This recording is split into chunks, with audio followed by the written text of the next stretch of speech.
亚洲男神 Rain 的新剧一开播就出轨人妻，甚至发现了一个惊天大秘密。原来3个月前，他的好友朱贺在执行任务时被敌人无情杀害。等涛云赶到时，由于实力悬殊，未能抓住凶手，只听到了对方临走前的话：花已经送到花店了。涛云经过几个月的调查，终于搜到了一些有用的线索。他跟着赌场打手走进了洗手间。L 先生到了吗？他是谁？暗杀者？几个月前不是有个韩国警察被杀了吗？是 L 下的手。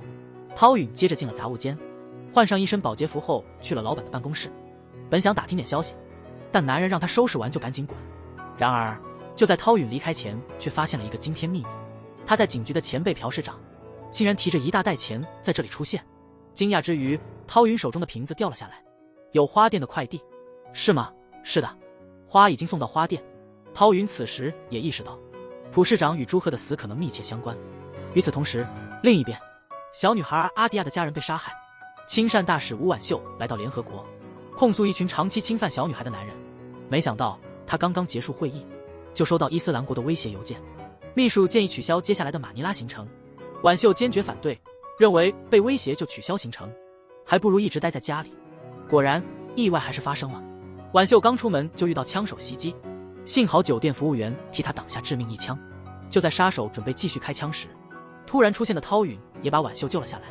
接着他和枪手激烈交火，眼看敌不过对方的火力，涛允只好带着婉秀暂时逃走。但是开出去没多久车就坏了。这时婉秀才想起来问涛允是谁。涛允并没明确回答，只是说自己是路过的，并不是坏人。涛允刚修好车，发现装了个 GPS， 告诉婉秀不能回市区，可能被追踪，于是带她回自己家，简单处理伤口后，送她去韩国写马尼拉大使馆。丈夫得到消息赶来，让朴市长感谢涛允，可发现涛允已离开。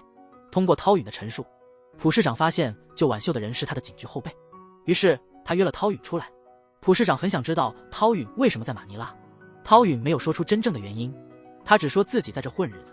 得知他辞去警察工作后，朴市长就请他来帮忙，我们就在花店一起工作。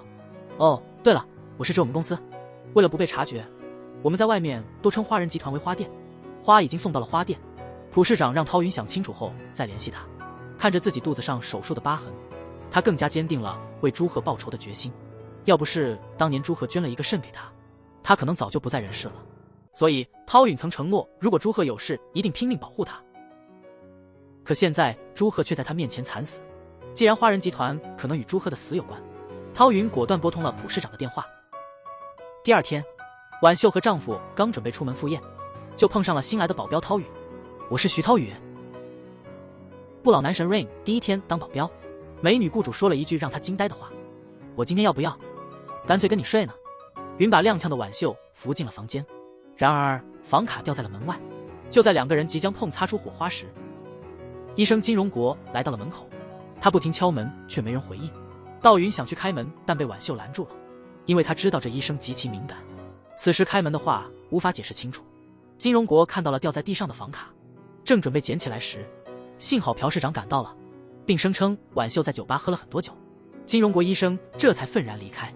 朴市长也把房卡从门缝塞进房间。婉秀在酒吧买醉的原因，是因为她今天本来举办了宴会，妹妹却在席间和金荣国眉来眼去。跟着我。金荣国也立刻明白了婉秀妹妹的意思，迫不及待地跟了出去。没多久，侄子俊熙找到了婉秀。我困了，什么时候结束？四处张望，没找到妹妹。金荣国也不在现场。婉秀似乎知道他们去了呢，下一秒婉秀就抓住了他们。妹妹想解释，婉秀却好像早知道了两人的关系，只是冷冷地说他们不该被发现。这是怎么回事？你早就知道了吧？你什么时候知道的？婉秀并不在意两人的关系，而是怕记者发现他们。虽然抓到了丈夫的证据，但宴会还没结束，所以婉秀还得装恩爱，跟丈夫在宴会上跳舞。到了晚上，婉秀实在忍不住了，在婆婆面前发了脾气，因为她明白是婆婆指使妹妹这么做的。原来你都知道了，还是没打算离婚啊？原来婆婆的目的是想插手婉秀经营的扶扯财团，但这一切都是婉秀辛苦得来的，她只是不想婆婆多管闲事。如果她和丈夫离婚，婆婆不可能安心，而且公公也曾告诫过她，不管遇到什么困难，我们都必须留在花人集团。但这究竟什么意思？目前还不知道。婉秀其实有段不愿提的过去，她的妈妈以前在婆婆的高尔夫球场当球童，婆婆不高兴时就会动手打人。你觉得那是好球吗？飞得又直又远才叫好球。最终妈妈在那天被开除了。为了出气，母亲竟然偷偷拿了婆婆的2根球杆。为了让女儿成才，母亲从小就让婉秀练习高尔夫，一练就是8年。婉秀也不负母亲的期望，如愿成为了高尔夫职业选手。和丈夫的相遇也是巧合。当时金荣国在非洲交接辐射财团的捐款，他们一起做了10天的义工，一直默默挖紧的他，在最后一天问我，别打高尔夫了，嫁给我吧。婉秀就这样嫁入豪门，可一进门就被婆婆恐吓。婆婆质问婉秀知不知道前女友的死因，婉秀当然不清楚。婆婆冷冷地说，是我杀的，那个疯女人竟然想霸占我儿子。婉秀一听吓坏了，婆婆说她只是开个玩笑。一晃眼就这样过了12年。回到现在，面对婉秀酒后的挑逗，陶云依然冷静，因为他明白接近婉秀是为了替朱贺报仇，所以安顿好婉秀后，他独自离开房间。第2天一早，婉秀动身回韩国，岛允在身边默默陪伴。安全到达后，他们跟着前辈进了花家的老宅。地下一层是员工的宿舍，管家和佣人住左边，贴身保镖住右侧，通常分3组，叫皇家护卫队，代号 K1、Q1 和 P1， 分别指国王 King、婆婆 Queen、王子 Prince 金哥、王后 Queen 婉秀。岛允负责保护婉秀，属于 Q1。他本想问问刺客的事，但前辈似乎有牵连，贸然发问会打草惊蛇，只能采取绕行策略，拿出和朱贺的合照。前辈主动聊了起来，这家伙不知道得罪了谁，竟然在国外遇害，调查会非常麻烦，即使找到凶手也难逮捕。就在这时，一个叫李静的女保镖进来了，她来自 K1， 负责婆婆的安保。因为婉秀遭遇袭击，暂时调到 Q1， 她是来传话的。婉秀让岛允过去一趟。等前辈离开后，岛允开始收拾个人物品，不小心把相框掉地上了。想到朱贺的遗物里有2张照片，他蹲下检查，发现一张内存卡，里面有2018年3月10日的视频，一具尸体被运走，他认出是金会长，本以为是自然死亡，现在看来有猫腻。朱贺大概知道真相，所以被灭口。殊不知婉秀其实和金会长很熟，即使捉奸在床他也不离婚，因为金会长曾叮嘱无论发生什么都不能离开花家，直到某天到来。红天2集就到这里结束了，感谢大家的观看，别忘了点赞支持，我是阿旺，下期见。财阀家的儿媳在海边光脚踩沙，边上平凡的保镖见状，立马擦去他脚上的泥沙，但却换来他的怀疑，还被警告保镖只该禁止守护。原来道允发现老会长的死因，同事也因此留下 U 盘，猜测有人想对付婉秀，而且对方手段高明。婉秀当然不相信这种猜测，希望你能拿出证据。道允只好承认之前救他不是巧合，有个同事在国外被害，杀同事和搞恐袭的是同一个人。婉秀实在不想再聊了，刚起身准备走，你从现在起别信任何人跟紧我。原来2年前，道允和同事接到上级的命令，一个被派去当总统警卫，负责记录目击情况并汇报，另一个被分配到情报科一组，秘密调查总统的资金流动。3个月前，同事获得情报准备出国调查，并牵扯到老会长的死因，推测是谋杀，但是同事因此惨死在国外，上级却终止了调查，无论道允怎么请求都不理会，最终这件事也就不了了之。道允无法接受现实，因此辞去了职务，暗中追查同事被杀的真相。次日，婉秀告诉哥哥，她不想再替婆家洗钱，想要专心经营慈善财团，并计划升级为国际援助组织。没想到哥哥坚决反对，甚至甩手离开办公室。眼下婉秀明白身边没一个可信的人，不知道新来的道允怎么样。下午，婉秀来到了三儿的家，明确表示自己不会离婚，愿意出一笔钱让这个不知羞耻的女人带着私生子去瑞士生活。然而三儿却不愿意了，毕竟婉秀的丈夫不断出轨，都是她一直在善后。更重要的是，婉秀的儿子死了，没有正统继承人出现。三儿对婉秀的提议无动于衷。事实上，婉秀早就预料到会这样。她说不离婚后就准备走。姐姐，你想不想听个小秘密啊？据三儿所料，婉秀和丈夫的婚姻是一场阴谋。当时她怀着孩子隐居了一段时间，而丈夫却转身和一个艺人搞在一起。结果这名艺人一觉醒来就死了，因为他吸毒过量。如果被媒体爆出来，肯定会引起轰动。而且他还有个未婚妻是联姻的，女方知道后马上退婚了。那时候婉秀形象特别好，从底层变成了捐赠天使，所以丈夫遵从婆婆安排，和婉秀来了一场巧遇。你不觉得这很伤自尊吗？姐姐被利用了呀。你就是那种男人的小妾，就不觉得没面子吗？没面子也必须忍啊，因为我怀了他的孩子。晚上丈夫提议好好沟通，强调他非常爱婉秀。这瞬间婉秀有点动摇，还提议把三儿和他的孩子送出国，但听后丈夫显得有些犹豫。这下她总算看清了伴侣的真面目。另一边，三儿跑来跟婆婆告状，婆婆骂她没用后说会逼婉秀离婚。第二天一早，家里准备拍全家福，婉秀到现场才发现三儿的儿子也在那儿，她不自觉地望向丈夫，丈夫一副事不关己的样子，三儿也得意洋洋，她气得转身离开，去了婆婆的书房，不明白到底怎么回事。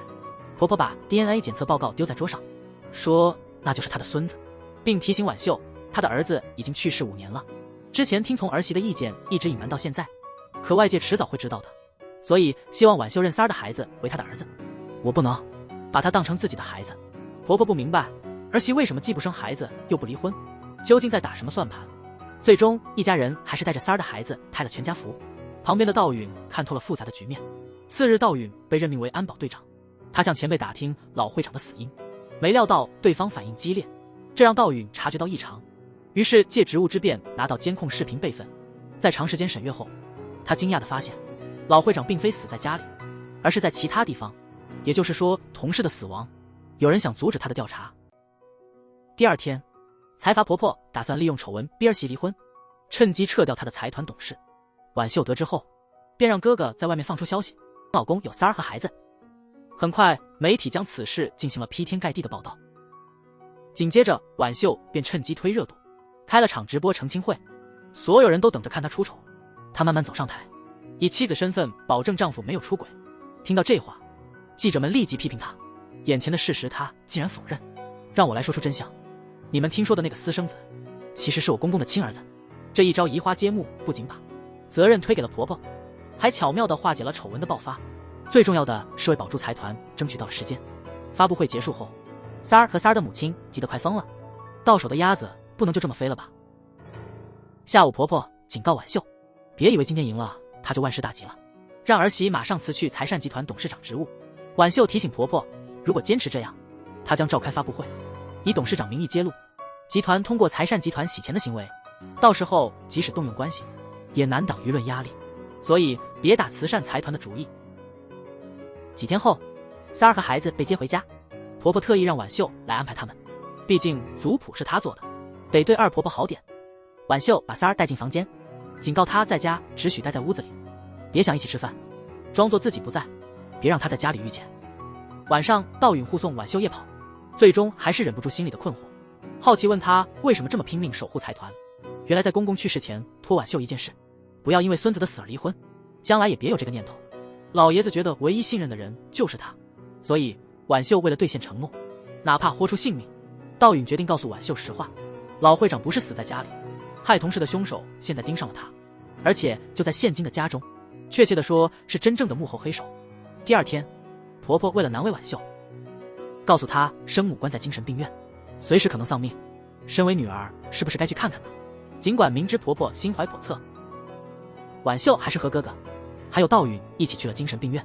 然而她刚进病房，就听到了一声惨叫。究竟发生了什么事？帅气保镖和富家少奶的恋情被婆婆发现，她害怕丑闻曝光，计划暗杀少奶，不料这反使他们感情更深。请你做我的人。婉秀的妈妈在临终前请求婉秀原谅她，即便当年为躲债躲进狗窝，不论催债的人如何殴打，连女儿都被打，甚至流着血也不敢吭声。婉秀明白妈妈这样做是为了凑够出国的机票钱，因此她后来才得以突破贫穷的束缚，脱颖而出。然而在她未来得及道歉时，老太太已经吸了最后一吸。失去母亲的婉秀泣不成声。道允以为发生了什么紧急事故，迅速闯入病房，了解真相后紧紧抱住情绪崩溃的婉秀。不久后，婉秀的婆婆怕事情外泄，所以禁止公开举行葬礼。那晚婉秀回到别墅，向婆婆坚称她必须送母亲最后一程。婆婆当然不同意，更别提被媒体拍到的后果，公司的股价可能会大跌。还谈什么明天的生意呢？他警告说，如果明天见不到人，就把兄妹俩送入精神病院，和他们已故的妈一样。简单说明一下，这个项目一直是婉秀负责，没有她基本就泡汤了。这也是为何婆婆会这么强势。当然，道允注意到了，婉秀满脸的不高兴。洽谈后结束，婉秀望着母亲的骨灰发愣，不愿意亲人就这么被埋葬，因此走进了道允的房间，请求他带她去一个地方。出发前，道允拆掉了车里的定位器，转头对婉秀说：“把手机关了。”一切准备好之后，他们悄悄离开了别墅。场景突然切换，他们回到了婉秀家老宅。道允从口袋里拿出悼念用的发卡，为婉秀别上，他自己则系上了祭奠用的黑纱。家依旧是那个老家，却少了往日的热闹，反而更让人无法抑制对故人的思念。婉秀不由自主地蹲在狗窝前，耳边仿佛听到了母亲当年的话，告诉他们我不在家。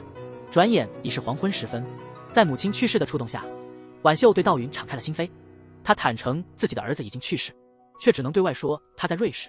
道允不知如何是好，默默地把婉秀搂在怀里。婉秀自然地依偎在他肩膀上，眼泪不由自主地落了下来。出乎意料的事情出了岔子，两人的亲密举动全被手下记录下来了。他们仍在处理遗骨，照片却早已送到婆婆那儿。深夜里，道允和婉秀被叫到客厅，那渣男老公直接冲上去打了道允一拳，大声叫嚷着要开除道允，而婉秀则未发一言，默默回了房间。反而是狡猾的婆婆命令安保队长去她书房。原来老太太早就料到婉秀不会同意开除道允，所以告诉队长不听儿子那边的。另外，婉秀进了道允的房间，想请他帮忙找家里隐藏的那个真躯。同时，婆婆把渣男叫进书房，告诉他婉秀根本不想离婚，手里还有不少证据。如果他把这些事情公开，那么母子俩就失去经营权了。眼前看来只有一条出路，那就是走向死亡。在另一方面，道允向婉秀展示了前会长的死亡监控视频，并详细分析了同事临终前的疑点。两人立刻意见高度一致。道允暗地里继续追踪证据，而婉秀继续担任集团的董事长。实际上，道允早就怀疑一个人，那就是出现在监控视频中的安保队长，因为之前在国外遇见过他，根据同事留下的线索，故意在巴辛邦露了面。不到1小时，他的照片就被传到了安保队长手机上。第二天，队长拿照片直问道允，来集团的真正目的何在？事到如今，道允干脆说了出来，他调查同事去世时在国外见过队长，他好像跟同事和前会长的死有牵连，但队长几乎要被气炸了。他去国外仅仅是帮渣男老公洗钱，怎么可能雇人杀人呢？除此之外，老会长其实不是在家死的，他因为中风突然去世，为掩盖真相，只好把尸体运回别墅。但道允还是不信这一套。喂，你是在取笑我吗？这年头还在伺候财阀，所以你是瞧不起我？队长坚决说自己说的全是真话，还好心提醒道允，想怎么查都行，但如果将来出了问题，他就帮不了忙了。有人或许觉得道允这么做会引起警觉，但他其实就想这么做，他自己当诱饵。如果队长真的有问题，肯定会动手。婉秀参加公益活动时，他的私人秘书突然接到一条信息，以公司有紧急事务为由先一步离开。活动结束后，他们的车子受到了无人机袭击。原来操控无人机的是负责保护老会长的保镖控，他骑着摩托赶到现场，看到婉秀已无生命迹象，道允浑身是血，匆忙离开了。幸亏道允醒了过来，用尽最后一丝力气拉开了变形的车门，在汽车爆炸前1秒救出了婉秀。汽车爆炸的碎片猛烈地刺入道允的背中，确定婉秀安然无恙后，他意识模糊，最终晕厥。不久，两人被送往医院。因为道允的伤势特别重，手术一直做到了半夜，控一直在外头守着。不知道过了多少时间，手术总算完成。医生告知了安保队长，手术虽然很成功，但还要紧密监控伤者情况。控正好听到了这话。另一方面，婉秀已经醒了过来，除了轻微擦伤，没有大碍。她醒来第一句就问道允的情况，然而她那渣男丈夫却提醒说，整个医院外都是记者，如果不想被拍，就乖乖待在病床上。与此同时，控分散了护士的注意力，正打算对道允下手，这时渣男突然推开了病房门，他动手的速度被耽搁了。这家伙看了道允一眼，没说话就又离开了病房。控正要动手，突然发现头顶有监控，意识到不能贸然行动，转过头，他报告上级暗杀失败。警察局长被邀请到别墅，婆婆当众给他施加压力，希望能快点抓到真凶。这有个小细节，提到枪击和炸弹时，婆婆故意看向旁边的韩律师。训斥厅长后，韩律师给了对方一个厚红包，接着友好提醒说，抓不住罪犯就是无能，不抓就是识时务。每次婉秀被袭击或暗杀时候，股价可能会下降5到10个百分点，因此必须迅速处理这次爆炸。那个局长老于世故，马上就明白了言外之意，决定把真凶推到上次的 M 国人身上。同时，婉秀赶到道允的病房，却发现他不在。其实道允靠关系获取到了案发地点的监控录像。那个渣男老公这头又让队长送去70捆现金。队长发现这小子似乎在悄悄筹钱，正好和前几天道允所说的吻合，心里不免生出疑问，会不会同事的死和集团有关系？下午婉秀打算出院，但在出院前他再次探望了道允，带着心疼的责怪他。婉秀不懂为什么自己老是那么用力，简单的说是他的心驱使他这么做。这一刻婉秀彻底动心了，她信任眼前这个几乎为她付出生命的男人。道允也感受到了这份情感，紧握住他的手，两人都未再开口，只是静静依偎着。第二天，婉秀又让哥哥交出账本，这次哥哥自己承认账本有2份，他手里的那份已经被篡改。从他成为财团会计长的那天起就明白，一旦出事他会成为替罪羊，所以无论婉秀多么动之以情，哥哥就是不肯交出账本。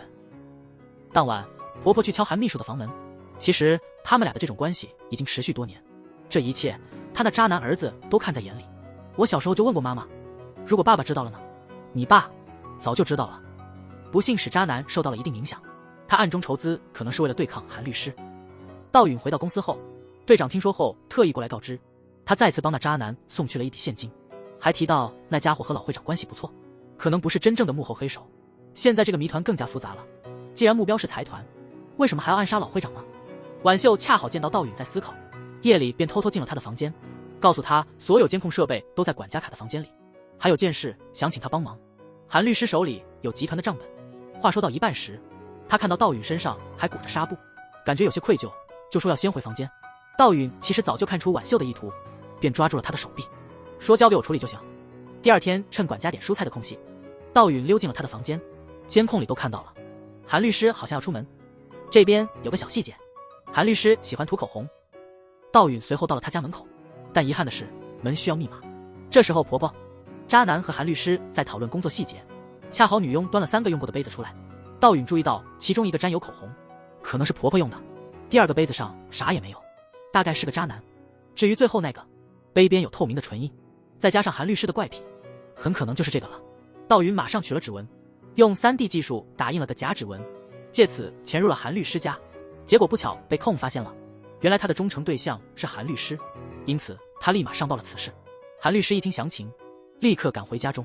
可是当他进门时，屋内已经空无一人，但他仍旧检查了工作台和保险柜，一切正常，他总算是松了一口气。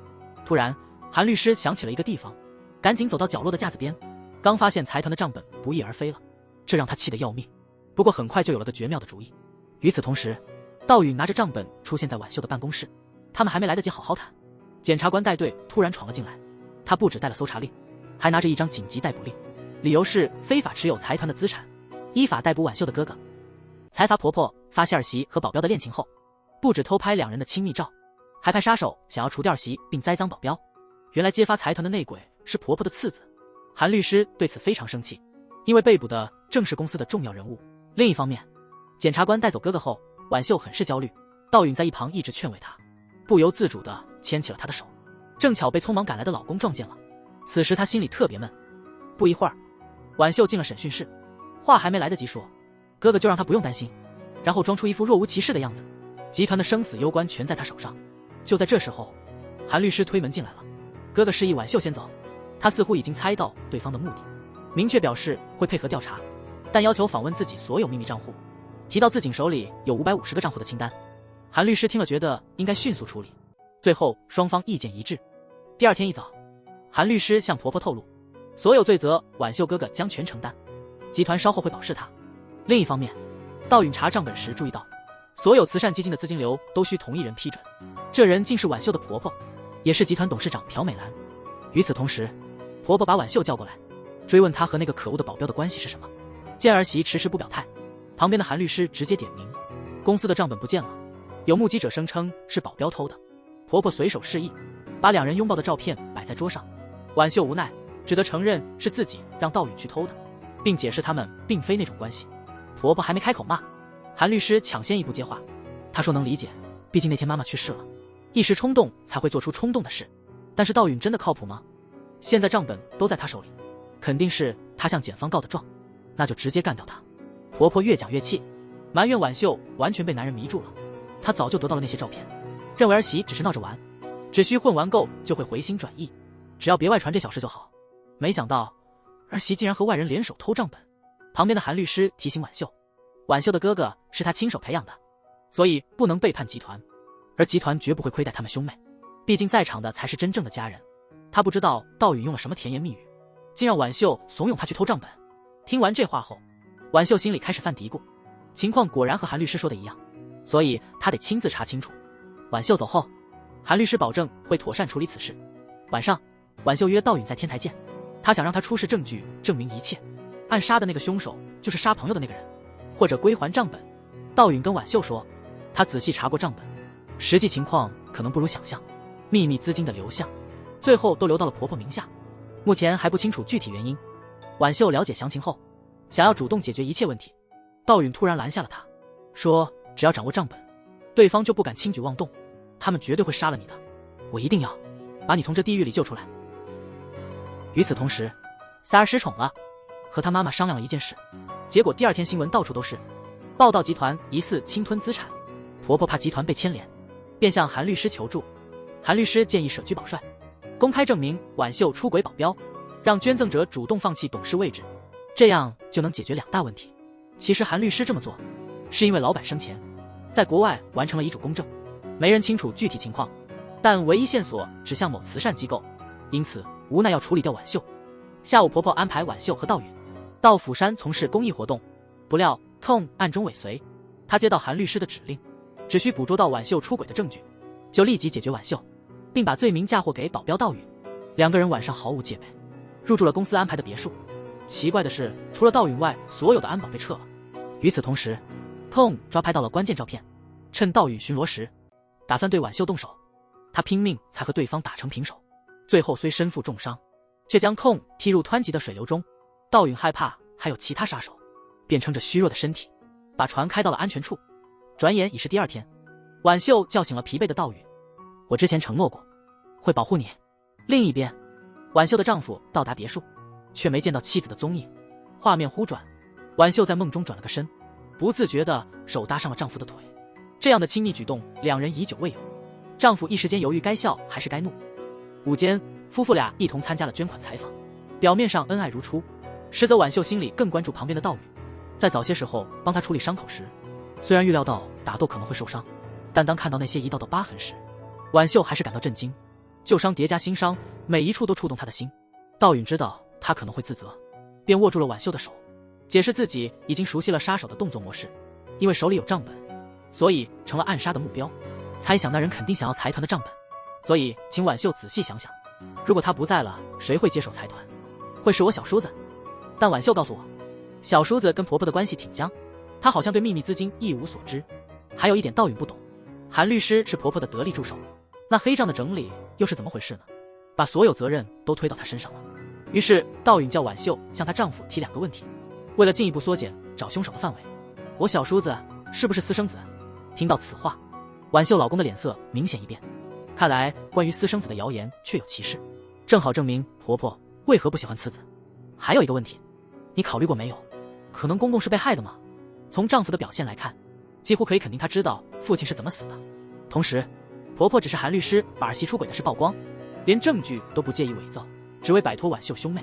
还有，韩律师发现道允当保镖实际是调查同事死亡真相，而那位死去的同事之前正在查老会长的死因。接着突然话题一转，提醒婆婆只要婉秀一走，那些老董事长留下的秘密钱款就能公平分配了。婉秀出轨的消息满天飞，婉秀的丈夫愤怒地找到婆婆，追问为啥要这么做。我不会离婚。丈夫给警告，他的妻子不是可以牺牲的人，即使是亲妈，婆婆也难以理解为什么儿子跟她不同调。没想到老公对过去的事情还耿耿于怀，小小年纪的他怎么也忘不了妈妈和韩律师做饭时的不愉快，结果儿子和他因此吵了起来。反正老公确实爱着婉秀，他不允许任何人伤害这个女人，即使是自己的妈妈也不行。正巧三儿听到了他激昂的话，那晚他就带着儿子走了。他坚决地离开了那座别墅，实在受不了跟一个不爱自己的人住一起，感觉非常压抑。那天晚上，道允潜入了韩律师的小院，他之前在对面保险柜的钟表中装了微型摄像头，正好录下了保险箱的密码，箱内存放着很多文件和证明。道允偶然在一份文件中发现，韩律师把所有财产都留给了婆婆的二儿子，他马上就明白了，第三个儿子确实是韩律师亲生的。深夜，他命人将道允带到地下室，立刻举起猎枪对准了道允的额头。你为何要接近婉秀？道允只得详细解释了整个事情，同时警告丈夫，老会长是被内部人士害死的，同事的死便是最直接的证据。然而越听丈夫越是愤怒，坚决要对道允开枪。紧要关头，婉秀接到消息，急忙赶到地下室。你直接向我开枪吧。丈夫完全没预料到，心爱的人居然为保镖挡枪，信念瞬间瓦解。你冷静一点。最后，这位忠诚恋人终于放下了枪，他仍然深爱着他的妻子吴婉秀。2周后，时间闪转 ，Rationing， 老板指派的律师抵达韩国南部，他当众向全家读出了遗嘱，岳父把积累的所有非法资金，高达18兆韩元，全数留给了儿媳的慈善基金。What the fuck？ 热门韩剧《红天鹅》终于播出大结局了，那个长相普通的保镖和财阀家的儿媳命运如何？原来家里人知道后，老会长把18兆非法资产留给婉秀，婆婆和幺儿计划起阴谋。起初，这小子提议3人平分遗产，谁知婆婆根本不把他当回事。她说集团未来要由长子继承，所以这笔钱全部给他。小弟显然不愿意，旁边沉默了许久的哥哥警告他，说他只是个不速之客，还透露出父亲是被人谋害的。听到这话，小弟脸色顿时紧张起来，虽然没有气势，但他反警告哥哥，要是不平分遗产的话，就要把2人的秘密全曝光。你小子疯了吗？几天之后，婉秀把非法资金带回国了。一起来的道允意外发现，空走路的样子和杀害同事的凶手一样，因此对他多了些警惕。同时，婆婆听说婉秀回来了，就向韩律师提了个建议，借助婉秀的哥哥，让他清洗那份黑钱，这样儿媳妇也便束手无策。随后用大儿子的名义购买集团股份，再用些小伎俩助他继承，搞定这一切，就给婉秀哥哥扣上私吞贪污的罪名。听完婆婆的策划，韩律师很是失落，因为他儿子一无所获。实际上，婆婆识破了他的小动作，父子就像是乞丐般的雇工，能沾点光就应该心存感激，还想妨碍长子的计划。在另一边，婉秀和哥哥还有道允在谋划反击。道允查出柚子其实是韩律师和婆婆的亲生子，猜想他因无法继承家产，才决定盯上财团，也就是想弄死婉秀的人是他。韩律师为保护儿子偷偷帮忙，原来是小儿子用金砖砸死老会长。韩律师第一时间赶到现场，他对现场进行了分析，指导儿子伪造不在场证明，然后给老会长定了个自然死亡的死因。3天后，按原计划，婉秀哥哥洗了黑钱，约了韩律师在天桥下碰头。道允却透露了他们的对话，但韩律师非常谨慎，不管婉秀哥哥如何挑衅，他的回答始终严谨无懈。